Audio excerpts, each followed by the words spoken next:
హల్లెలూయా.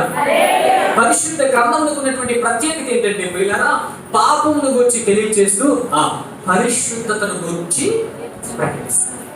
అది పరిశుద్ధ గ్రంథంలో ఉన్నటువంటి ప్రత్యేకమైన లక్షణం. ఈ సంగతులు ఎందుకు రాశారు? ఈ అధ్యాయం బాలేదు, ఈ మాటలు బాలేదు అనుకోవడానికి లేదు. అవి మనకి వృత్తాంతాలుగా, అవి మనకి హెచ్చరికలుగా దేవుడు రాయించి ఉంచాడు. వీళ్ళు ఏమని మాట్లాడుకుంటున్నారు? మామూలుగా చెప్పాలంటే ఒక స్త్రీ ఒక విషయంలో నిర్ణయం చేసుకుని సిద్ధపడిందంటే ప్రపంచాన్ని తిరగేసేయగలదు. ఒక స్త్రీ తలుచుకుందంటే తాను చేయలేని పనంటూ ఉండదు. నిజంగా మనస్సులో కనుక నియమించుకుంటే స్త్రీకి ఉన్నటువంటి బాహుబలం అలాంటిది. సమరయ స్త్రీని మీరు చూసినప్పుడు చూడండి, యేసు ప్రభువారి దగ్గరికి వచ్చేటప్పుడు కొండట్టుకుని వచ్చింది. యేసు ప్రభువారు దర్శించిన తర్వాత ఊరెట్టుకుని వచ్చింది. స్తోత్రం.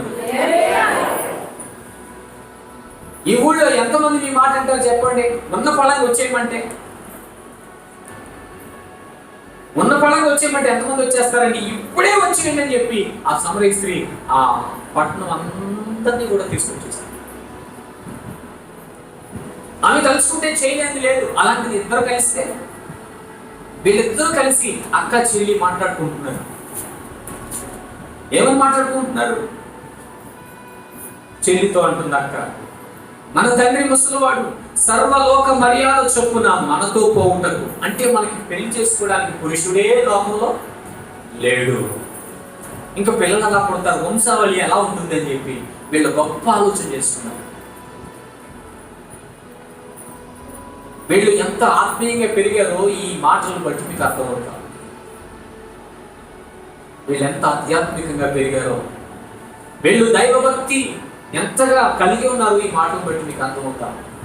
తండ్రి వలన పిల్లలను సంపాదించుకోవాలని అనుకుంటున్నారు. సొంత తండ్రి వలన పిల్లలను కనాలని అనుకుంటున్నారు. లోకములో పురుషుడే దొరకట్లేదంట వీళ్ళు పెళ్లి చేసుకున్నారు. నేను అడుగుతున్నాను, పోయిన సంవత్సరం మిమ్మల్ని, మీ కుటుంబాలని, మీ ఆస్తుల్ని ఆ రాజులు వచ్చి పట్టుకెళ్ళిపోతుంటే కాపాడినాడు ఎవడు?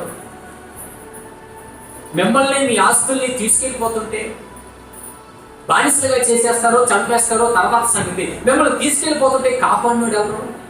అబ్రహాము కాదా? అబ్రహాము ఇంట పుట్టి అలవరసపడిన 318 మంది కాదా? అంత గొప్ప ఇల్లు, అంత గొప్ప ఆత్మీయ సహవాసం లేదా అక్కడ?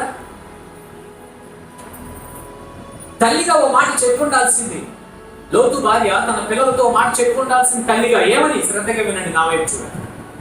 తల్లిగా ఓ మాట చెప్పుండాల్సింది ఏమనంటే, అమ్మ మీకు ఏ కష్టం వచ్చినా, ఏ ఇబ్బంది వచ్చినా, ఏ శ్రమ వచ్చినా, ఏ సంప్రదింపు వచ్చినా ఆత్మీయ తండ్రి అనేటువంటి కుటుంబం ఉంటుంది. ఆ సహవాసంలోనికి వెళ్ళి మీరు ప్రతి బాధను కూడా అక్కడ చెప్పుకోవచ్చు అని చెప్పుండాలి. తల్లి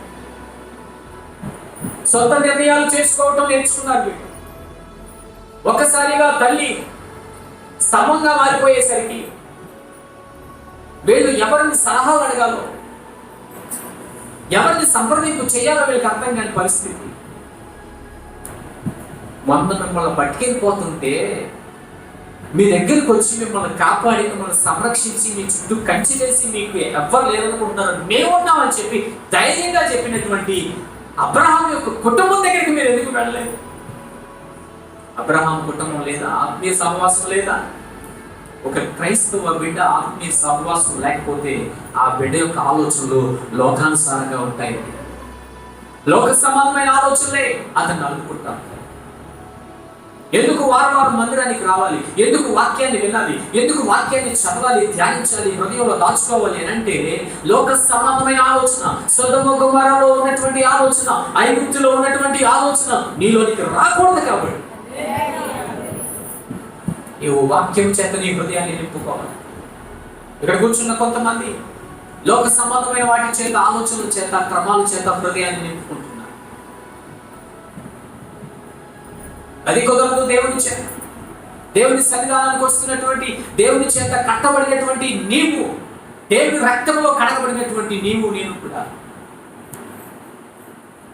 లోకానుసారమైన పద్ధతి కుదరదండి. మనం దైవ సంబంధమైనటువంటి ఆలోచన. వీళ్ళిద్దరూ చేయాల్సిన పని ఏంటి? చెల్లితో అక్క ఏమని చెప్పాలి? అమ్మా చెల్లి, ఇంకా మన ఇంట్లో పెళ్లి కోసం ఆలోచన చేసేటట్లుగా లేదు, మన భవిష్యత్తుల కోసం ఆలోచన చేసేటట్లుగా లేదు. మనం ఓ పని చేద్దాం. ఏం చేద్దామంటే, మన ఆత్మీయ తండ్రి ఉన్నాడు కదా అబ్రహాము, ఆయనకి వెళ్ళిపోతాం. ఆయన ఏం చెప్తాడు విందాం, ఆయన ఎలా చెప్తే అలా విందాం.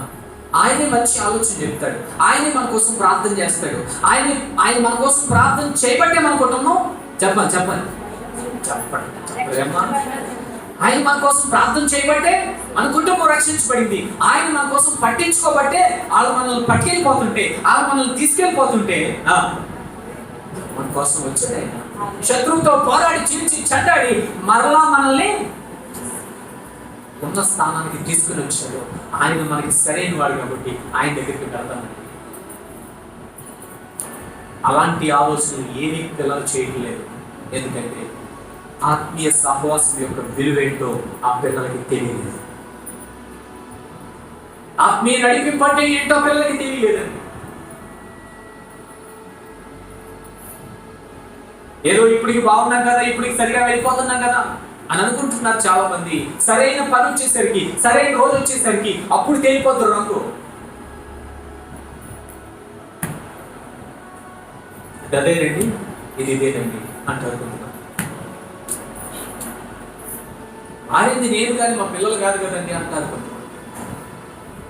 రోజు నేను అంటున్నాను, నీ పిల్లల విషయంలో వేలైనది చేసేటువంటి తల్లిదండ్రులుగా మీరు ఉండాలి.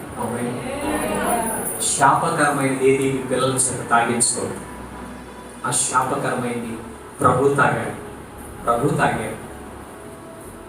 నీ చిత్తమైతే తండ్రి నేను నా యొద్ద నుంచి ఆ శాపకరమైనది అంతా ప్రభు తాగాడు.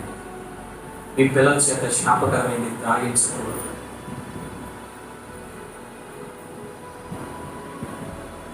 దేవుని పిల్లలను, మీ పిల్లల విషయంలో దేవుని మర్యాద జరగాలని కోరుకోండి. దేవుని కర్మం జరగాలని ప్రార్థన చేయండి. ఇప్పటికి వెళ్ళిపోతున్నాం కదా, ఇప్పటికి సరిపోయింది కదా అని సరిపెట్టేసుకోకండి. అది ఎంత శాపము అంటే, ఈ లోతు కుమార్తెలు ఇద్దరు కూడా అతనితో పిల్లలు కనటం వల్ల నయోమి వెలువరాలు అయిపోయింది. నయోమి ఇద్దరు పిల్లలు పోగొట్టేసుకున్నారు. ఇద్దరికి వివాహాలు చేసి మోయాబు ప్రాంతాలకు వెళ్ళి అక్కడ కాపు గడుపుకుందామని వచ్చిన పాపానికి నయోమి బ్రతుకు అధ్వానం అయిపోయింది. ఏ ప్రజల మధ్యలోనికి రావడం వలన చెప్పండి, ఏ ప్రజల మధ్యలో పడటం వలన చెప్పండి? మోయాబు. ఎవరి మోయాబు? లోతు కుమార్తెలు కన్నటువంటి వాళ్ళే ఒక తెగ మోయాబు. వాళ్ళ కోసం పూర్తిగా తెలియక, పూర్తిగా ఎరగక, అది ఎలాంటి సంతానమో గ్రహింపు లేక పాపం నయోమి అందమైన కుటుంబం ఆ బిడ్డల మధ్యలో పడ్డారు, ఆ ప్రజల మధ్యలో పడ్డారు. భర్త పోయారు, ఇద్దరు బిడ్డలు పోయారు. బెత్లెహేములో ఉన్నంత వరకు క్షేమంగా ఉన్నటువంటి ఆమె కుటుంబం మోయాబుకు వెళ్ళిన తర్వాత నిత్యనాశనం అయిపోయింది. తనొకరితే మీరు సర్వశక్తుడు నాకు ఇంత బాధకరం చేశారు, ఇంత సాక్ష్యం ఇస్తారు. ఎంత బాధ అండి, అనుకున్నటువంటి బాధ.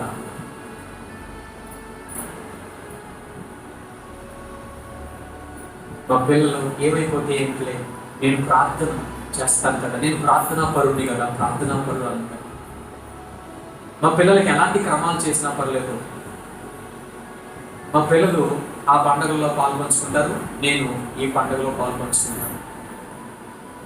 మా పిల్లలు లోకం వైపు వెళ్తారు, నేను యేసు ప్రభువు వైపు వెళ్తాను. లోతుకున్నటువంటి లక్ష్యం, లోతును దేవాతి దేవుడు నడిపించినటువంటి విధానం ఏంటో తెలుసా? నీ సంబంధమైన వాళ్ళు ఎవరైనా ఉంటే వాళ్ళు పట్టుకో. ఆమేన్. నీకు సంబంధించిన నీ మనుషులు ఎవరైనా ఉంటే కనుక వాళ్ళ చేతులు పట్టుకుని వచ్చేయండి. లోతుకి ఎవరు ఉన్నారండి? భార్య, బిడ్డలు. ఆ కుటుంబాన్ని పట్టుకొని వచ్చేసాడు. మాట వరుసకి చెప్పుకోవాల్సి వస్తే లోతు చేసినంత వరకు కరెక్టేనండి. యెహోషువ అంటున్నాడు, నేను నా కుటుంబం యెహోవాని సేవిస్తాను. ఎంత గొప్ప పద్ధతి!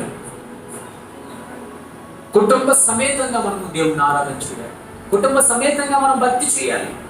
కుటుంబం అంతా కలిసి మనం ప్రార్థన చేయాలి. కుటుంబం అంతా కలిసి దేవుని క్రమములో నడవాలి.